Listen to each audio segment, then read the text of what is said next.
everyone. I am Vibhuti Patel here, and today we will be learning regarding the behavior therapy.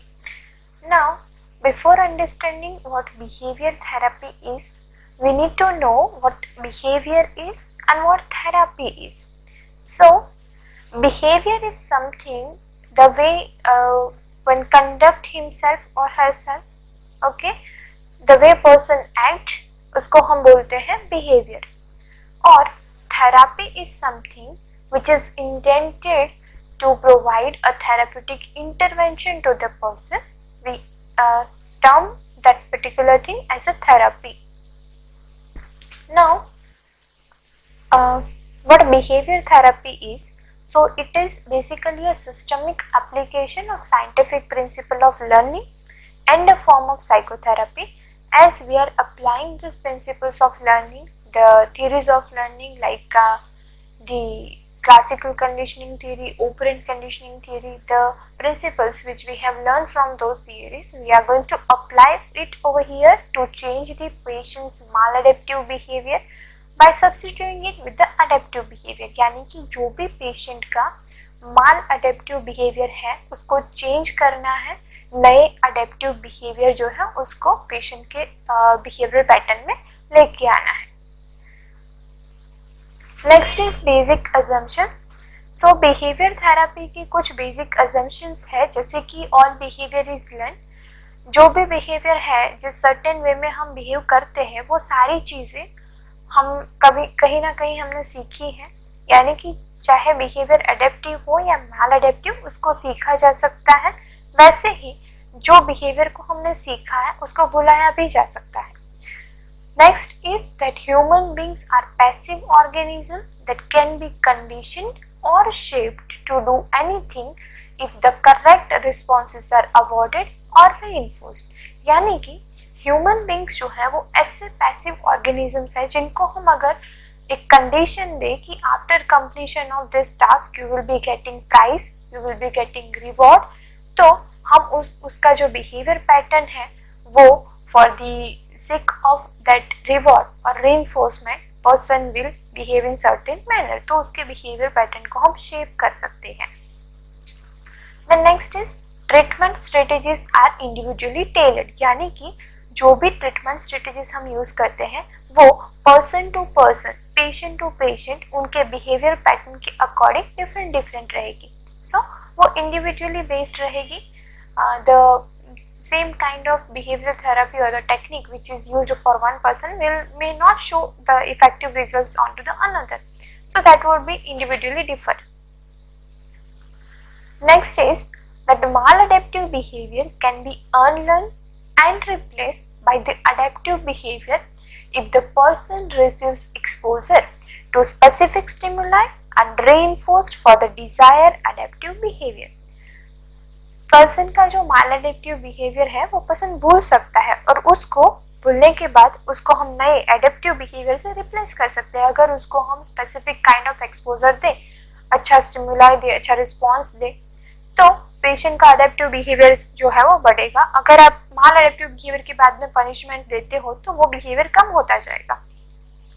Next is that behavioural assessment is focused more on the current behavior rather than on historical antecedents. यानी कि जो भी person है उसने past में कैसा behave किया उसके बेसिस पे हम उसका बिहेवियर असेसमेंट नहीं करेंगे, बल्कि एट प्रेजेंट यानी कि करंटली वो कैसे बिहेव कर रहा है उस बेसिस पे हम उसका बिहेवियर असेसमेंट करेंगे. So this was some 5 assumption of the behavior therapy. Next is indication of behaviour therapy. तो कौन कौन सी चीज़ें, कौन कौन सी कंडीशंस के अंदर हम बिहेवियर थेरेपी दे सकते हैं. तो बेसिकली जो भी डिसीज कंडीशन जिसके अंदर पर्सन का बिहेवियर जो है वो अफेक्ट होता है, वो सारी डिसीज कंडीशन में we can give behaviour therapy. Certain names are given over here, जैसे कि फोबियाज है, ऑब्सेसिव कंपल्सिव न्यूरोसिस है, पोस्ट ट्रॉमेटिक स्ट्रेस डिसऑर्डर है, न्यूरोटिक डिप्रेशन है, मेजर डिप्रेशन या स्किज़ोफ्रेनिया, टिक्स है, मालएडेप्टिव बिहेवियर पैटर्न है, पैराफिलिया है, अल्कोहलिक डिपेंडेंस है, conduct disorders, hyperkinesias, habit disorder और मेंटल रिटार्डेशन. सो ये सारे जो डिसीज कंडीशन है उसके अंदर हम बिहेवियर थेरेपी दे सकते हैं. Next is behavior technique. Total 7 techniques are there. We will be learning it one by one. The first technique is systemic desensitization. Now, systemic desensitization technique that was given by Joseph Fall, or in this the patient attains a state of complete relaxation and are then exposed to a stimuli that elicits the anxiety response. इसके अंदर हम पहले क्या करते हैं, patient को एक complete relaxation stage के अंदर लेके जाते हैं और उसके बाद में जो भी चीज जिससे पेशेंट को फियर लगता था, जिससे पेशेंट को एंजाइटी होती थी, उसको हम इंट्रोड्यूस करवाएंगे, उसके साथ में एक्सपोज करवाएंगे। बेसिकली हम क्या कर रहे हैं इसके अंदर, the negative reaction of anxiety is inhibited by the relax state. जो एंजाइटी प्रोवोकिंग जो पेशेंट का रिएक्शन पैटर्न था उसको हम इनहिबिट कर रहे हैं पेशेंट को एक रिलैक्स स्टेज में ले जा करके। तो ये प्रोसेस को हम क्या बोल रहे हैं, that process is called as reciprocal inhibition. Now ये जो सिस्टमिक डिसेंसिटाइजेशन जो है वो 3 फेजेस के अंदर, 3 स्टेप्स के अंदर होता है। पहला है relaxation training. In the relaxation training the person is taught how he or she have to keep himself or herself relaxed. So for the relaxation we are using some techniques जैसे कि muscle relaxation technique, biofeedback, mental imaginary, yoga, meditation. These all are the techniques which are used for the relaxation. Next step is hierarchy construction. So in the hierarchy construction, the patient is asked to list all the stimuli, all the things which are anxiety provoking to him or her. जिस चीज से patient को डर लगता है, fear होता है, anxiety होती है, उन सब चीज़ों को हम लिस्ट आउट करने के लिए बोलेंगे। उसके बाद में the patient is asked to make it in a hierarchy form. उसको एक डिसेंडिंग ऑर्डर के अंदर अरेंज करना है। जैसे कि जिस चीज से पेशेंट को सबसे कम डर लगता है उसको सबसे नीचे रखेगा, फिर उससे ऊपर एक चीज, उससे ऊपर एक चीज, ऐसे करते करते पेशेंट एक हायरार्की फॉर्म करेगा। Next is the third step, that is desensitization of stimulus. In the desensitization of stimulus, we will ask the patient to get into that relaxed state और उसके बाद में धीरे धीरे हम पेशेंट जो है उसको लोएस्ट हायरार्की से चालू करके उसकी हाईएस्ट फियर प्रोड्यूसिंग जो भी चीज़ थी वहाँ तक उसको एक्सपोज करवाते हैं। जैसे कि पहले यहाँ पे बताया गया है, एक पर्सन को अगर स्पाइडर से डर लगता है तो हम जो सिस्टमिक डिसेंसिटाइजेशन है उसके अंदर क्या करेंगे, पहले तो पर्सन जो है उसको एक स्पाइडर का पिक्चर दिखाएंगे, उससे उसका डर जो है वो उसको एंजाइटी होगी। बेसिकली जब पेशेंट जो है वो रिलैक्स स्टेट में होगा तभी हम ये सारी चीज़ों से एक्सपोज करवाएंगे। फिर over a period of time जैसे patient is comfortable with the picture of spider, हम उसको एक टॉय स्पाइडर जो है वो दिखाएंगे। जब पेशेंट टॉय स्पाइडर से अच्छे से कोप अप हो जाता है उसके बाद में एक डेड स्पाइडर, फिर जा करके हम लाइव स्पाइडर जो है उससे पेशेंट को एक्सपोज करवाएंगे। यानी कि एक हायरार्की हमने कंस्ट्रक्ट की, पहले पिक्चर, फिर टॉय, फिर डेड स्पाइडर और फिर जा करके live spider. So in that form हम वन बाय वन पेशेंट जो है उसके फोबियाज को दूर करने का ट्राई करते हैं with the use of systemic desensitization technique. उसकी इंडिकेशंस है जैसे कि फोबिया है, ओसीडी है और certain kind of sexual disorder. ये सारे डिसऑर्डर्स के अंदर सिस्टमिक डिसेंसिटाइजेशन टेक्निक यूज होता है। Next technique is flooding. Now flooding is basically a technique where the patient is directly exposed to the phobic stimulus but here the escape is made impossible. So patient जो है उसको हम directly उसको जिस चीज़ से डर लगता है उस चीज़ की से एक्सपोज करवा देना है, उस चीज़ से उसको इंट्रोड्यूस करवा देना है। पर जैसे कि पेशेंट जो है वहाँ से एस्केप करके, वहाँ से भाग करके कहीं पे नहीं जा पाना चाहिए, तो उसका एस्केप जो है वो इम्पॉसिबल कर देना है। सो इसके अंदर होगा क्या, by the prolong contact with the phobic stimulus, the therapist guidance and the encouragement, and his modeling behavior, he reduces the anxiety. क्योंकि हम पेशेंट जो है उसको एक ऐसी सिचुएशन में ला करके खड़ा कर देते हैं जहाँ पे उसको जो पर्टिकुलर चीज जिससे उसको फियर था उसके साथ में एनी हाउ पर्सन को कोप अप करना है, क्योंकि वो वहां से भाग करके कहीं जा नहीं सकता। उसके साथ में क्या क्या चीजें होगी। एक तो वो लंबे टाइम तक वो फोबिक स्टिमुलस के साथ में रहेगा, साथ में थेरापिस्ट जो है उसको गाइड करेगा कि उसको कैसे अपना रिलैक्स स्टेट मेंटेन करके रखना है, उसको एनकरेज करेगा कि person has to cope with such situation, एक मॉडलिंग बिहेवियर करके दिखाएगा कि आप ऐसे ऐसे रिलैक्स कर सकते हो खुद को। और इन सब चीज़ों से जो पेशेंट को एंग्जाइटी जो हो रही थी दैट वुड बी रिड्यूसिंग। इसका इंडिकेशन है स्पेसिफिक काइंड ऑफ फोबियाज के अंदर हम इस चीज को यूज कर सकते हैं। Next is aversion therapy. अब एवर्शन थेरेपी जो है वो एक टेक्निक भी है under the behaviour therapy, as well as उसको हम पर्टिकुलर एक सिंगल थेरेपी की तरह भी यूज कर सकते हैं। अब बेसिकली एवर्शन थेरेपी के अंदर क्या होता है, we are pairing the pleasant stimulus with an unpleasant response, यानी कि कोई ऐसी चीज जो एक प्लेजेंट एक्सपीरियंस देती है उसको हम अनप्लेजेंट रिस्पॉन्स के साथ में टाई अप कर रहे हैं, so that even in absence of that unpleasant response the pleasant stimulus become unpleasant by the association। यानी कि अगर पेशेंट जो है उसको अनहेल्दी फूड खाने की इच्छा हो रही है, अब अनहेल्दी फूड यानी कि बर्गर है, पिज्जा है, कोई भी जंक फूड ले लो, वो खाने के बाद में आपको क्या प्लेजेंट स्टिमुलेशन मिलता है, खुशी होती है वो चीजें खाने के बाद, अच्छा लगता है खाना। अगर अच्छा लगता है तो आप खाना कंटिन्यू करोगे, बार बार वो चीजें खाएंगे। पर जब जब अनहेल्दी फूड्स खाते हो तब तक अगर आपको एक माइल्ड शॉक लगता है या फिर तब तक आपको डायरिया हो जाता है, तब तक आपकी कंडीशन आपकी जो हेल्थ है वो बिगड़ती है, तो क्या होगा, आपको एक एवर्शन रिस्पॉन्स मिलेगा, एक एवर्शन क्रिएट होगा। सो धीरे धीरे धीरे आपकी क्रेविंग जो है वो रिड्यूस होगी। ये पर्टिकुलर चीज एवर्शन थेरेपी जो है वो हम यूज करते हैं अल्कोहल एडिक्टेड पेशेंट्स के अंदर, जो कि हम उनको डाइसल्फाइड जो देते हैं that is basically working as a aversion agent. Okay, indications है alcohol abuse, paraphilias, homosexuality and transvestism. अब next is operant conditioning procedures for increasing adaptive behaviour. इसके दो टाइप हैं, एक पॉजिटिव रेनफोर्समेंट और दूसरा token economy. In positive reinforcement हमें patient जो है वो कुछ अच्छा एडेप्टिव बिहेवियर शो कर रहा है, so you will be giving positive reinforcement by giving gifts, rewards, prices.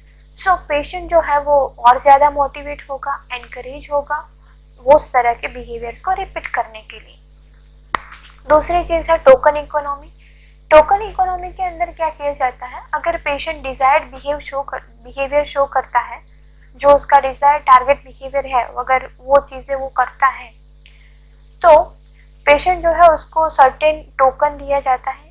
जो टोकन जो है उसको पेशेंट एक्सचेंज करके फिर बाद में जैसे कि उसको कोई फैसिलिटी चाहिए या फिर पेशेंट को कोई लग्जरी आइटम चाहिए तो वो चीज़ लेने के लिए उसको टोकन जो उसको एक्सचेंज कर सकता है। सो वो हो गया token economy system. Next technique is operant conditioning procedure to teach new behaviour. अब उसके लिए हमारे पास तीन टेक्निक्स हैं, एक है मॉडलिंग, दूसरा है शेपिंग, तीसरा है चेनिंग। Modelling is kind of method of teaching bye demonstration, okay, जहाँ पे थेरेपिस्ट जो है वो स्पेसिफिक बिहेवियर परफॉर्म करता है, उसको डेमोन्स्ट्रेट करता है और उसी तरीके से पेशेंट जो है उसको भी सेम तरीके से बिहेव करता है, तो उसको हम बोलते हैं मॉडलिंग। दूसरा है shaping. Shaping is the component for the particular skill, like the behaviour is reinforced in step by step manner in the shaping. अगर जैसे कि पेशेंट को हमारे साथ में वी वांट कि पेशेंट हमारे साथ में आई टू आई कांटेक्ट बनाए, तो उसके लिए हम उसको स्टेप बाय स्टेप एनकरेज करेंगे। जैसे कि अगर पेशेंट पहले से आपके साथ में आई टू आई कांटेक्ट नहीं बना रहा है, पर अगर पेशेंट से एग्जैक्ट ऑपोजिट फेस कर या फेस टू फेस आपको फेस करके वो बैठा है, तो you will encourage the patient कि पेशेंट जो है उसका हेड थोड़ा अपलिफ्ट करे, आपके सामने ऐसे रहे। ऐसे वन बाय वन एक एक स्टेप पे हम पेशेंट को एनकरेज करते जाएंगे और एट द एंड हमारा जो टास्क था, हमारा जो गोल था वो फुलफिल होगा। सो ये शेपिंग टेक्निक है। उसके बाद में है चेनिंग। चेनिंग टेक्निक यूज होता है जहाँ पे हमको पेशेंट के पास में कोई कॉम्प्लेक्स टास्क परफॉर्म करवाना हो। जैसे कि कॉम्प्लेक्स टास्क है तो उसको हम स्मॉल स्मॉल स्टेप्स के अंदर डिवाइड कर देंगे और उसके बाद में from the first to last step patient को परफॉर्म करवाएंगे और फिर बाद में लास्ट टू फर्स्ट, यानी कि अगर फर्स्ट टू लास्ट करवा रहे हैं तो वो फॉरवर्ड चेनिंग है, अगर लास्ट टू फर्स्ट करवा रहे हैं that is backward चेनिंग। So that is the चेनिंग technique. और इसके अंदर भी जो बैकवर्ड चेनिंग है वो more effective है in the patient who are mentally disabled. Okay, now next is the operant conditioning procedures for decreasing maladaptive behavior. अगर पेशेंट का maladaptive behavior हमें डिक्रीज करना है तो उसके लिए there are total 5 techniques, जैसे कि first is extinction or ignoring. In extinction or ignoring, basically we are removing our attention or rewards permanently following a problem behavior of the patient. जब patient ऐसा कुछ बिहेव करता है, problematic behave करता है, मालाडिप्टिव behaviour करता है, तो हम उसको अटेंशन नहीं देते, उसको इग्नोर करते हैं। Okay, so attention seeking way में पर्सन जो है वो पर्टिकुलर मालाडिप्टिव बिहेवियर को डिसकंटिन्यू करेगा। Then next is the punishment. Punishment के अंदर एक जैसे कि पेशेंट ने मालाडेप्टिव बिहेवियर शो किया तो उसके बाद में हम सर्टेन पनिशमेंट जो है वो पेशेंट को देंगे। Then next is time out method. Time out method में क्या होता है, we are removing the patient from the reward, और या तो फिर हम रिवॉर्ड को पेशेंट से ले लेते हैं। Okay, for a particular period of time. जब भी पेशेंट ऐसा मालाडेप्टिव बिहेव करता है, प्रॉब्लमेटिक बिहेवियर जो पेशेंट का होता है, तो थोड़े टाइम के लिए हम पेशेंट को जो भी उसका रिवॉर्ड है वो नहीं देते। जैसे कि अगर चाइल्ड जो है उसने उसका टास्क कंप्लीट नहीं किया, अगर पेशेंट को आपने वार्ड में कोई टास्क दिया था, टास्क कंप्लीट नहीं करता, तो आप आउटडोर एक्टिविटीज के लिए नहीं जाने देंगे। So that is time out method. Next is restitution. Restitution का दूसरा नाम है ओवर करेक्शन। इसके अंदर हम क्या करते हैं, basically we are restoring the disturb situation to a state that is much better than what it was before the occurrence of actual problem behaviour. जो अगर पेशेंट जो है वो बेड पे यूरिनेट कर देता है, यूरिन पास कर देता है, वार्ड के अंदर ही यूरिन पास कर देता है, तो हम क्या करेंगे, पेशेंट को जो डर्टी एरिया है वो क्लीन करने के लिए बोलेंगे। तो if the patient is doing such problematic behavior, अगर वो वार्ड के अंदर यूरिनेट कर देता है तो पेशेंट को पूरा का पूरा वार्ड जो है वो साफ करना पड़ेगा। यानी कि जो पेशेंट ने वार्ड में यूरिनेट किया उससे अच्छा था कि वो वॉशरूम में जाकर के यूरिनेट करे। अगर नहीं कर रहा है ऐसा तो उसको पूरा का पूरा वार्ड जो है वो साफ करवाएंगे। यानी कि उसको हम बेसिकली रियलाइज करवाते हैं कि पेशेंट ने जो मालाडेप्टिव बिहेवियर किया उससे पहले की जो सिचुएशन थी दैट वाज बेटर। अगर पेशेंट ऐसा बिहेव कर रहा है तो उसको इस तरीके की पनिशमेंट मिल सकती है। सो धीरे धीरे उसका जो मालाडेप्टिव बिहेवियर है वो डिसकंटिन्यू होगा। उसके बाद में नेक्स्ट टेक्निक है response cost. The response cost is a kind of technique which could be used in the token economy system. जो पेशेंट टोकन इकोनॉमी वाले सिस्टम में है पहले से, उसके अंदर हम रिस्पॉन्स कॉस्ट कर सकते हैं। अगर पेशेंट को टोकन इकोनॉमी वाले प्रोग्राम में है, टोकन प्रोग्राम में है, और अगर पेशेंट ने कोई मालाडेप्टिव बिहेवियर किया तो जो टोकन हमने पहले उसको अडेप्टिव बिहेवियर के लिए दी थी वो टोकन हम वापस ले लेंगे। तो वो हो गया response cost. Next is assertiveness and social skill training. Assertiveness training is kind of behavior therapy technique in which the patient is given a training to bring about change in an emotional and the other behavioral pattern by being assertive। यानी कि जब जब patient को ज़रूरत पड़े तो उसको assertive वे में उसको ना बोलना आना चाहिए कि सामने वाले पर्सन को हर्ट भी नहीं होना चाहिए, the person would be able to experience or express out the emotional experiences whatever he or she is having. Then patient जो है उसको हम सोशल स्किल ट्रेनिंग दे सकते हैं. इसके अंदर जो सोशल स्किल ट्रेनिंग है that can help the patient to improve social manners like eye to eye contact कैसे बनाए रखना है, कैसे अप्रोप्रिएटली स्पीकिंग करना है, कैसे अप्रोप्रिएटली पर्सन के साथ में इंटरेक्ट करना है, जो सिंपल एटिकेट्स है उसको कैसे ऑब्जर्व करना है कि कोई पर्सन आपसे बात करना चाहता है, नहीं बात करना चाहता, ये हमको बॉडी लैंग्वेज से कैसे रूल आउट करना है, कैसे दूसरे पर्सन के साथ में पेशेंट जो है वो रिलेट कर सकता है. सो ये सारी चीज़ें जो है in the social skill training we can teach to the patient. So hope you like this session. Please like it, share it and subscribe my channel.